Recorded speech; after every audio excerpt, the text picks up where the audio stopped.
Friends, మీకు ఈ video నచ్చితే లైక్ చేయండి, సబ్స్క్రైబ్ చేయండి. డాక్టర్ బాబు దీప దగ్గరికి వచ్చి సార్ ఆపరేషన్ సక్సెస్ అయింది కార్తీక్ అని చెప్పేసి అంటాడు.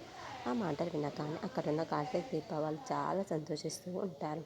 ఇంతలో అక్కడున్న కార్తీక్ చాలా బాధపడుతూ దీప ఒళ్ళో పడుకుంటూ నేను సాధించాను దీప, నా కూతుర్ని నేను కాపాడుకున్నాను అని చెప్పేసి అంటాడు. ఆ మాటలు వినగానే అక్కడున్న దీప అయితే చాలా సంతోషిస్తూ ఏడుస్తూ ఆనంద బాష్పాన్ని కారుస్తూ ఉంటుంది. ఇంతలో అక్కడున్న కార్తీక్ వాళ్ళు ఎన్నాళ్ళు నిన్ను శౌర్య ఎంత బాధ పెట్టాను ఈ ఆపరేషన్ కోసం అని చెప్పేసి అంటూ ఉంటాడు.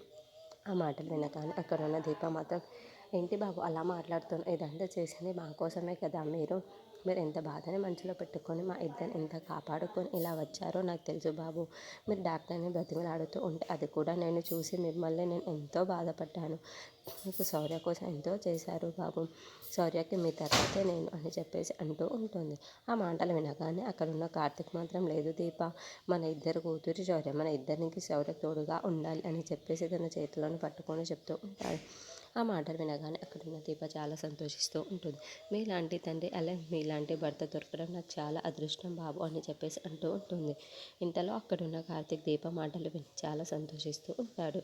ఇంతలో అది చూసిన దీప మాత్రం మీలాంటి భర్త దొరకడం నా అదృష్టం బాబు, మీలాంటి వాళ్ళు ఎక్కడా చూడలేదు అని చెప్పేసి అంటూ ఉంటుంది. మీలాంటి భర్త మీలాంటి తండ్రి అందరికీ ఉండాలి అని నేను కోరుకుంటున్నాను అని చెప్పేసి అంటూ ఉంటుంది.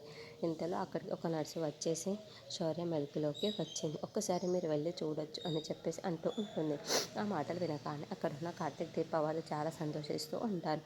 నిజమా శౌర్య స్పృహలోకి వచ్చిందా అని చెప్పేసి వాళ్ళ కన్నీళ్ళు తుడుచుకొని శౌర్య దగ్గరికి అయితే వెళ్తూ ఉంటారు.